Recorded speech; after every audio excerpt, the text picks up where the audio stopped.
नाज़रीन, ब्रेक के बाद आपका एक खैर मकदम है। ब्रेक में जाने से पहले हम जानने की कोशिश कर रहे थे क्या वजह है, क्यों जहां जहां नरेंद्र मोदी जा रहे हैं उस रियासत के जो वज़ीर आला है उनकी हुटिंग हो रही है। क्या ये एक सियासी मसला है, क्या ये एक सियासी साजिश है, या लोगों का गुस्सा उस स्टेट के वज़ीर आला के तय वो दिख रहा है। लेकिन जितने भी यहाँ पे पैनलिस्ट हैं उनका ये मानना है, यहाँ तक कि जो न्यूट्रल एक जर्नलिस्ट है अजय कुमार, उनका ये मानना है कि कहीं ना कहीं हो सकता है कि ये एक सोची समझी एक रणनीति, एक सोची समझी स्ट्रैटेजी और पॉलिसी के तहत बीजेपी के लोग कर रहे हों। जो भी हो, लेकिन एक चीज बिल्कुल दिख रहा है, कहीं ना कहीं स्टेट और सेंटर में टकराव की स्थिति दिख रही है। हमें याद है कि जब पार्लियामेंट्री इलेक्शन हो रहा था तो प्राइम मिनिस्टर जो आज है नरेंद्र मोदी, वो उस वक्त कहते थे कि अगर वो बरसर इख्तियार आए तो एक प्राइम मिनिस्टर नहीं होगा, हर स्टेट का जो चीफ मिनिस्टर है वो भी प्राइम मिनिस्टर के बराबर होगा और स्टेट सेंटर रिलेशन जो है वो कहीं ना कहीं मुस्तहकम होगा, मजबूत होगा। लेकिन आज 3 महीने के बाद ही ऐसा लग रहा है कि स्टेट और सेंटर में कहीं ना कहीं तसादुम है और कहीं ना कहीं तकरार है। अजय, आपसे जानना चाहेंगे कि ये जिस तरह का रिलेशन डेवलप कर रहा है स्टेट और सेंटर के बीच में, ये नहीं लग रहा है कि कहीं ना कहीं बिल्कुल टकराव की तरफ जा रहा है? और वो जो नरेंद्र मोदी का जो नारा था कि हम ये सबको साथ लेके चलेंगे और प्राइम मिनिस्टर और सीएम में कोई मतभेद नहीं होगा, उनको भी हम पीएम का ही ट्रीटमेंट देंगे, वो सारी बातें कोरी बातें निकली। अगर मैंने ये कहा कि घटनाओं की पुनरावृत्ति कहीं ना कहीं सवाल तो उठा रही है, और अगर इसमें Bhajpa as a party involve भी है और प्रधानमंत्री इससे अलग सोच रखते हैं, तो इस बात पर उनका बयान आना चाहिए। और आने वाले दौर में अब वो समझ रहे हैं कि अगर ऐसी स्थिति बन रही है, जैसा कि कांग्रेस के और समाजवादी पार्टी के लोग भी कर रहे हैं, कि कानून और मसला का बड़ा सवाल हो सकता है। क्योंकि देखिए, तो एक बात और निश्चित है कि तीसरे के बाद अब ये चौथी घटना अगर कहीं होगी तो जो दूसरे पार्टी के लोग हैं वो चुप नहीं बैठेंगे, वो भी अब तैयारी से जाएंगे। अब मुख्यमंत्री भी तैयारी से जाएंगे कि भाई जब प्रधानमंत्री इसका सीरियस नोट नहीं ले रहे हैं और इसको रोका नहीं जा रहा है, तो आने वाले दिनों में ये मसला बढ़ सकता है। हाँ, ये बढ़ेगा, जो कि लोकतंत्र के लिए खतरनाक होगा, जो संघीय ढांचे के लिए खतरनाक होगा। इसलिए मैं प्रधानमंत्री की अभी भी नीयत पे शक नहीं कर रहा हूं। मैं यह देखना चाहूंगा कि लाल किले के प्राचीर से उन्होंने पीएम एंड सीएम टीम का जो नारा दिया है, मेक इन इंडिया का जो नारा दिया है, उसके प्रति वो गंभीर है और यथाशीघ्र इस पर वो कड़ी से कड़ी कार्रवाई करेंगे। और ये आपको ऐसा लगता है कि शायद इसकी तरफ संजीदा होकर के नरेंद्र मोदी मैं अभी आशावान हूं, क्योंकि एक पूरी लंबी फहरिस्त है। देखिए, भाजपा वो दल है जो कि अभी तक कांग्रेस पर यह आरोप लगाती रही है कि कांग्रेस निरंकुशवाद है, कांग्रेस में हमेशा कांग्रेस पर ही इल्जाम लगाया कि जब कांग्रेस आती है तो स्टेट को कमजोर करती है और स्टेट में कहीं ना कहीं राष्ट्रपति। इसीलिए कि आप उस मर्ज के शिकार रहे हैं, आप उस सजा को भुगत चुके हैं, तो कम से कम आपके अंदर वो बड़ा दिल होगा, आपके अंदर वो बड़प्पन होगा कि आप इस देश के राज्यों को साथ में लेकर प्राइम मिनिस्टर जैसा स्टेटमेंट उन्होंने पहले दिन पार्लियामेंट में भाषण में दिया, आपने देखा होगा, उन्होंने संघीय ढांचे की सब लोगों को इज्जत दिया, सोनिया गांधी को इज्जत दिया। मतलब उन्होंने कहा कि अभी लड़ाई खत्म हो गई। आप उस भाषण को भी याद करें, उन्होंने कहा वो एक ये बात तो आप कह रहे हैं कि ये कहा कि लड़ाई खत्म हो गई, इलेक्शन खत्म हो गया, सरकार बन गई, लेकिन उसके बाद उनकी कारकर्दगी को देखिए तो लीडर ऑफ अपोजिशन को लेकर के जितना तनाजा हुआ और आज तक वो मुद्दा तय नहीं हो पाया है, तो लगता है कि कहीं ना कहीं कहनी और कथनी और करनी में फर्क है।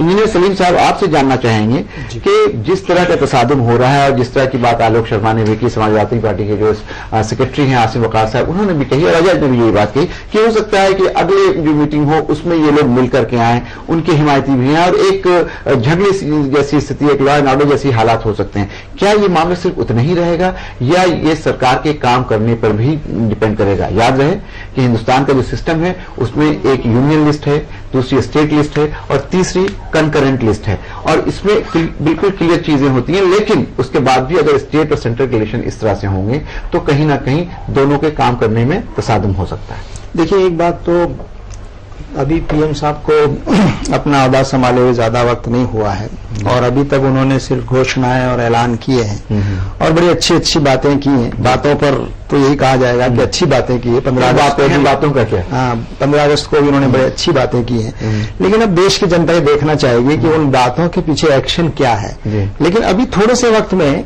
जो बातें और एक्शन में जो तालमेल नजर आना चाहिए, हमको लगता है कि उसका उल्टा नजर आ रहा है। एक तरह कहा गया सबका साथ सबका विकास, लेकिन बातें कुछ ऐसी की जा रही हैं कि लोगों को अलग करने की कोशिश हो रही है। संघीय ढांचे का आदर करने की बात, दूसरे प्रधानमंत्रियों के आदर की बात, तो अब दूसरी पार्टियों के साथ जिस तरह की चीजें हो रही हैं उससे लगता है कि ऐसा लगता है कि इन्होंने ये रणनीति शायद बनाई हो कि प्रधानमंत्री तो बड़े शरीफाना अंदाज में बड़ी अच्छी अच्छी बातें कहते रहेंगे और उनके लोग और उनकी जो पार्टियां हैं इन्होंने अलग सोची समझी एक। हाँ, मुझे ऐसा लगता है जितना मैं चरित्र जानता हूं, जितना मैं समझ पाया हूं बीजेपी और जिस पार्टी से हमारे प्रधानमंत्री आते हैं और इनका जो बैकग्राउंड है और पिछले इलेक्शन की कैंपेन जो हमने देखी, उससे ऐसा लगता है कि इन्होंने सब तरह के लोग रखे हैं। जहां कुछ और करना हो उस तरह के लोग हैं, जहां हिंसा करानी हो दूसरी तरह के लोग हैं, जहां हिंदुत्व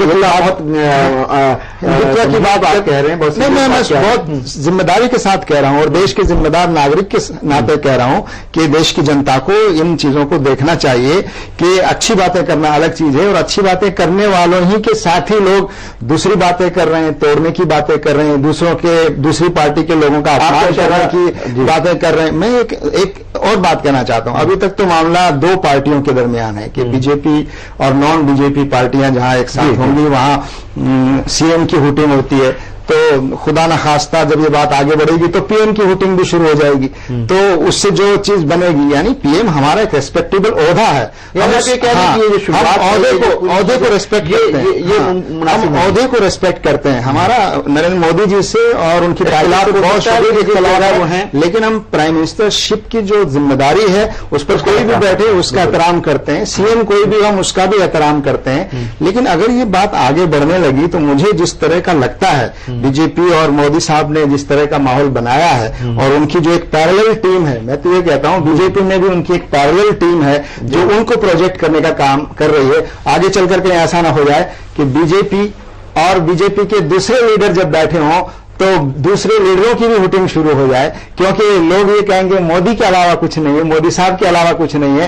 तो ये बात यहां तक बढ़ सकती है कि बीजेपी के दूसरे लीडर्स का भी हो सकता है, शुरू हो सकती है इख्तिलाफ की जो लीडरान उनके साथ ले जाने की कोशिश। बीजेपी के दूसरे लीडरान को भी इस बात का खदशा हो सकता है, इस बात का खतरा हो सकता है कि नरेंद्र मोदी के साथ स्टेज शेयर करेंगे तो उनकी हुटिंग होगी। क्या कहते हैं अजय? देखिए, मैं यहां पे फिर एक बात कहूंगा कि कई दफा हम लोग जल्दीबाजी करते हैं, try to read too much. जैसे एक रोजे के दरमियान आपके चैनल पे मैंने ये बात कही थी कि रोटी खिलाने का जो मसला था, कांग्रेस ने उसको बहुत बड़ा मुद्दा बनाया था। तो कांग्रेस के माननीय लोगों से मैंने ये कहा था, राज्य आपका है, भवन आपका था, एक सिंपल लॉ एंड ऑर्डर का मामला है, सरकारी आदमी को काम से रोका गया, एफआईआर दर्ज होना चाहिए। अब फिर यहां पे एक सवाल आता है, भाई आपको किसने रोका कार्रवाई करने से? सरकार तो आपकी है, वोटिंग कर रहे हैं उनके ऊपर ये कानून का मसला है, कानून शांति व्यवस्था हुआ है। आप जिस कानून की दुहाई दे रहे हैं और चैनल पे चिल्ला रहे हैं, इसको राजनीतिक मुद्दा बना रहे हैं। आपने उन लोगों को, चलिए उस वक्त प्राइम मिनिस्टर इंतजार मिलता है कांग्रेस के, उस वक्त एक मिनट अपनी बात, उस वक्त प्राइम मिनिस्टर मौजूद था। अब तो कैथल से गए हुए प्राइम मिनिस्टर को 3 दिन हो गए, कितनी एफआईआर दर्ज? आगे कह रहे हैं चुन चुन के लोगों को पकड़ा जाए। जी क्यों नहीं, सीसीटीवी कैमरा लगा है, ये तो बहुत बड़ा अपराध है। या आप चीफ मिनिस्टर को झंडा दिखाएं, हुटिंग करें, ये तो भारतीय दंड संहिता का उल्लंघन है। आपने क्या कार्य ये सही भी है, जिन लोगों ने जहां जहां ये वाकयात हुए हैं, अगर हम हरियाणा की बात करें तो वहां कांग्रेस बरसर इक़्तिदार है, वहां कांग्रेस एफआईआर दर्ज हुई। भूपेंद्र सिंह हुड्डा ने प्राइम मिनिस्टर के जाने के बाद अभी तक कार्रवाई क्यों नहीं की? उसे एक रोकते और भाजपा रोकते तब कहा जा सकता है। आप इल्जाम लगा रहे हैं। देखिए, ये इल्जाम बिल्कुल बेबुनियाद है। अजय सर ये कहना बिल्कुल मैं उत्तर दे रहा हूं। देखिए, हिंदुस्तान के अंदर उन्होंने एक बात तो बिल्कुल सही कही कि आप तो उसकी जांच तो कर सकते हैं, आप तैयार तो कर सकते हैं, आप कार्रवाई तो कर सकते हैं। आप बताइए, आपके मुख्यमंत्री के सभा में अगर ऐसी हुटिंग होगी, आप देखिए इलाहाबाद में किस तरह से अखिलेश यादव को पीटा गया था बसपा की सरकार में जब वो प्रदर्शन कर रहे थे। तो उस अधिकारी पे कार्रवाई होनी चाहिए, जो पुलिस वाला मौजूद है उसके खिलाफ आपने उसको सस्पेंड किया। ये तो कल सुरक्षा की चूक का मसला हो सकता है, आज हुटिंग हुई है, कल सीएम बम चल सकता है। आपने किसके खिलाफ, आपने डीजीपी को क्यों नहीं हटाया? वो क्या कर रहा था? कैसे ऐसे लोकसभा में आप आए? तो इसका जवाब नहीं होता, फिर आपके पास आएंगे। ऑर्डर स्टेट सरकार का मसला। अजय जी, हिंदुस्तान में एक फ्रीडम ऑफ एक्सप्रेशन भी है। मैं यहाँ पर टोकना चाहूंगा फैसल साहब। जी जी बोलिए। मैं आपके पास वापस आता हूं। अजय कुमार का देखिए, इन्होंने कुछ कहा है, आलोक जी कुछ कहना चाह रहे हैं कांग्रेस के, फिर आपके पास आता हूं। देखिए, ये फ्रीडम ऑफ एक्सप्रेशन का मामला है। हो सकता है नाराजगी कांग्रेस के मुख्यमंत्री के खिलाफ हो, कल को दूसरी पार्टी के भी हो, लेकिन ये जो मंच था वो नाराजगी दिखाने का नहीं था। ये मंच इसलिए सवाल ये है आपसे, आलोक जी, सीधा सवाल अजय कुमार ने ये किया है कि अगर इस तरह की बात हो भी रही है तो सिक्योरिटी ब्रीच भी हो सकती है, शांति व्यवस्था भी बिगड़ सकती है। इसमें उसके बाद जो अफसरान वहां पे सिक्योरिटी को देख रहे थे उनके ऊपर कार्रवाई क्यों नहीं हुई? एक सवाल छोड़ दूं आलोक जी से। जी। इसका मतलब कि मुझे लोकतंत्र में बोलने की आजादी है तो क्या मैं पार्लियामेंट पे घुस जाऊं? भाजपा की सरकार है, कांग्रेस की वहां पर पार्लियामेंट पे घुस जाएंगे और सिक्योरिटी से रिलेटेड सरकार चुप बैठेगी। फिर पहले आलोक जी से पूछना है, उसके बाद फिर अजय जी, वहां पर सिक्योरिटी का मैटर नहीं रहा है। इतना जरूर रहा है कि हुड़दंग हुआ है और वो हुड़दंग रुकना चाहिए था, और अगर नहीं रुका है और कार्रवाई क्यों नहीं हो रही? देखिए, हुड़दंग एफआईआर क्यों नहीं लॉन्च हुए? इस अधिकारी के खिलाफ कार्रवाई की गई। आज ये चौथा दिन है कैथल के बाद। आप इस पर अगर कार्रवाई करेंगे तो ये कहीं ना कहीं पॉलिटिकल इशू बन जाएगा और भारतीय जनता पार्टी इशू के कारण नहीं। कानून व्यवस्था को कांग्रेस नहीं, आप सुनना ही नहीं चाह रहे हैं, आप सुनना ही नहीं चाह रहे हैं। मैं कहना चाह रहा हूं, आज मसला कानून व्यवस्था का वहां पर नहीं है। अगर आप एफआईआर लॉन्च करते हैं, कल को वहां पर लाठीचार्ज होता है, भगदड़ होती है, उसके लिए कौन जिम्मेदार होगा, कौन बदनाम होगा? क्या आपका प्रधानमंत्री बदनाम नहीं होगा? लेकिन संयम रखना, इस मौके पर संयम रखना ही बेहतर था। आप उसमें वहां पर आग लगी हुई थी, आप चिंगारी और लगा दीजिए उसके अंदर। मैं समझता हूं कि ये और सिचुएशन खराब हो जाएगी। एक मिनट, मेरी बात गुजर चुके हैं। नहीं, आप मेरी बात सुन लीजिए अब जरा। देखिए, वो मंच नाराजगी दिखाने का नहीं है। क्या आप नाराजगी दिखाएं? वो सरकारी कार्यक्रम है, सरकारी पैसा उसके अंदर लगा हुआ है। आप देखिए कि राज्य और केंद्र के बीच में तमाम योजनाएं आपस में शेयर की जाती हैं। पैसा प्लानिंग कमीशन या कोई भी बॉडी होती है, सेंटर से जाता है। अगर इस चीज को आप जितना बढ़ाना चाहेंगे, आप 500 लोगों के ऊपर एफआईआर दर्ज कर दीजिए, क्या होगा? उससे क्या रिजल्ट आएगा? क्या आपको समाधान मिल जाएगा? मैं कह रहा हूं, अगली बार 5000 करनी पड़ जाएंगे आपको। समाजवादी पार्टी की ये लॉ एंड ऑर्डर का मामला नहीं है। में क्या हुआ है अजय जी, ये लॉ एंड ऑर्डर का मामला नहीं है, ये नैतिकता का मामला है। एक राष्ट्रीय दल जिसका प्रधानमंत्री स्टेज पे बैठा हुआ है, उसको अपने कार्यकर्ताओं को कंट्रोल करना चाहिए। हर चीज को एफआईआर, हर चीज को एफआईआर से कंट्रोल नहीं किया जा सकता है। ये नैतिकता के आधार पर इनको करना चाहते सुरक्षा होगा आपकी। जी चलिए, कुछ कहना चाह रहे हैं वकार साहब। जी वकार साहब। देखिए, मैं यहां पर अभी लखनऊ बैठा हूं। जी जी। लेकिन मुझे बहुत अफसोस हुआ ये बात सुनकर, आधारहीन बात की। जब किसी फंक्शन में नारेबाजी हो तो वहां जो डीआईजी और एसपी हैं उनको सस्पेंड कर दिया जाए या खिलाफ कार्रवाई की जाए। जी देखिए, पुलिस तब कार्रवाई फेल मानी जाएगी जब हथियार लेकर कोई पकड़ा जाए ऐसे जलसों में। नहीं, लेकिन कहीं होता है, कहीं भगदड़ दिल और दिमाग में, जो दिल और दिमाग को पढ़ ले। जी जी बोलिए। कि आदमी अंदर जाने के बाद नारे लगाएगा, किसके फेवर में लगाएगा। दूसरी बात, मैं यहां पर सीधा सीधा सवाल खड़ा करता हूं। एक मिनट जोड़ दूं बकार साहब। आप राष्ट्रीय अध्यक्ष ने राज्य में आपकी और भारतीय जनता पार्टी, मुझे मैं बहुत सुकून से आपकी बात सुन रहा था, और लेकिन अगर मेरी बात नहीं सुनी जाएगी तो ये अच्छी बात नहीं है। सभा में भी लोगों ने झंडे फैलाए थे, लोगों ने सभा में फैलाना अलग है, राजनीतिक चुनावी सभा में आप झंडे दिखाएं अलग चीज है। सरकारी कार्यक्रम में आप इस तरह से करें गलत है। कुछ नहीं पता था। कार्यक्रम में जूता फेंका गया था आपके मुख्यालय। अजय कुमार जी, उस व्यक्ति के सरकारी कार्यक्रम नहीं था, वहां पर मुख्यमंत्री प्रधानमंत्री नहीं बैठे हुए थे, प्रेस कॉन्फ्रेंस कुछ जानकारी नहीं है। बहुत फर्क है उस चीज के अंदर। आप कोई ऐसा नहीं है, पॉलिटिकल फंक्शन में, रैली में हुड़दंग होता है, आप नारेबाजी कर सकते हैं। सुन लीजिए मेरी बात। आप क्या वरिष्ठ पत्रकार हैं, आप दोनों के भेद को समझिए, दोनों के फर्क को समझिए। एक सरकारी कार्यक्रम है, एक रैली है। आलोक जी आपके पास आएंगे। मैं इस पर खुलासा करना चाहता हूं। बोलिए बोलिए बोलिए। देखिए अजय साहब, आप गौर से सुनिएगा, आपके लिए स्पेशली कह रहा हूं। जी जी। भारतीय जनता पार्टी के प्रदेश अध्यक्ष, भारतीय जनता पार्टी के राष्ट्रीय अध्यक्ष, भारतीय जनता पार्टी के गृह मंत्री और माननीय प्रधानमंत्री, इनको यह बात बयान देना चाहिए था कि जिन लोगों ने इस फंक्शन में इस तरह की हरकतें की हैं, वो भारतीय जनता पार्टी के सदस्य नहीं हो सकते। अगर ऐसा करेंगे तो कार्रवाई सीधे तौर पर इन लोगों पर होगी।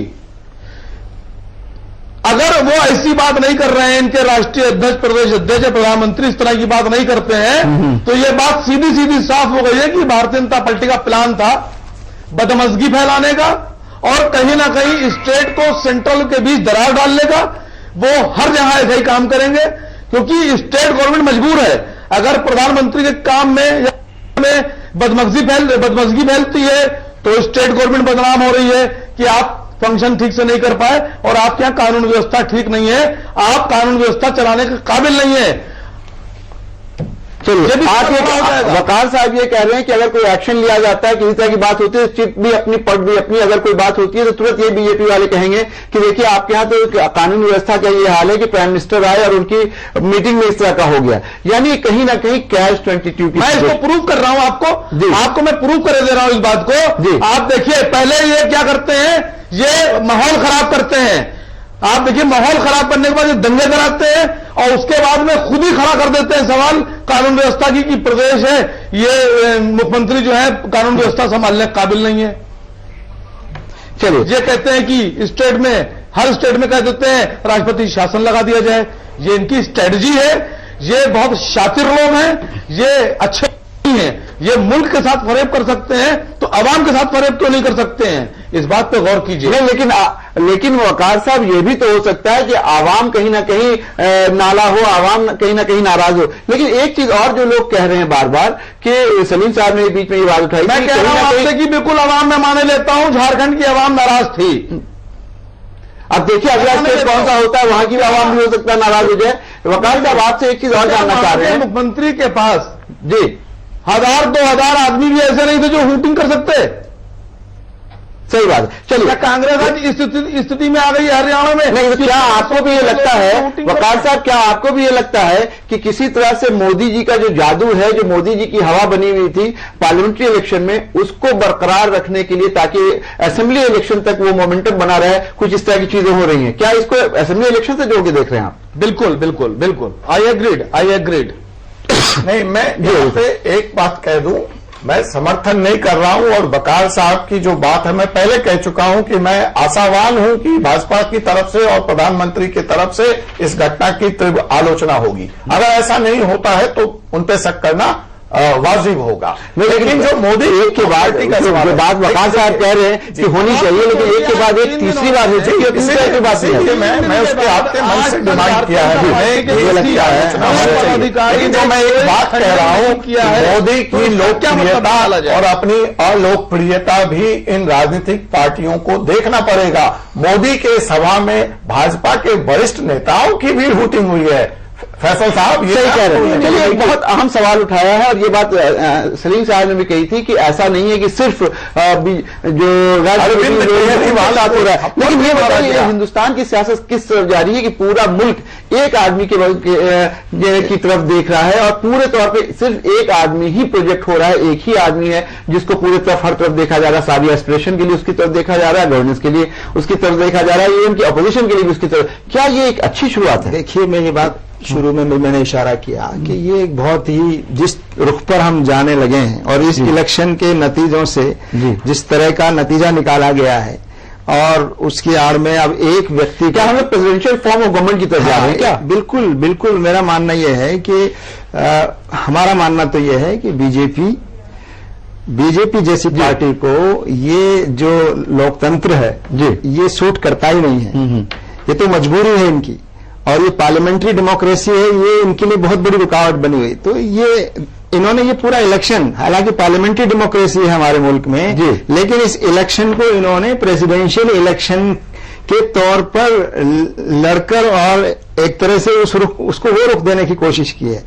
और धीरे धीरे एक व्यक्ति इतना महत्वपूर्ण होता जा रहा है। मैंने किसी और चैनल पे बीजेपी के हमारे एक वरिष्ठ नेता मेरे साथ थे, मैंने उनसे कहा कि इलेक्शन के नतीजे उस वक्त तक नहीं आए थे, लेकिन जिस तरह से एक व्यक्ति को प्रोजेक्ट किया जा रहा था और व्यक्ति के पीछे चुनाव लड़ा जा रहा था, हम ये कह रहे थे कि देखिए, इसका नुकसान सिर्फ देश को नहीं होगा, इसका नुकसान पार्टी को भी होने वाला है, जिस पार्टी में व्यक्ति पार्टी से ऊपर हो जाता है वो पार्टियां खत्म हो जाती हैं।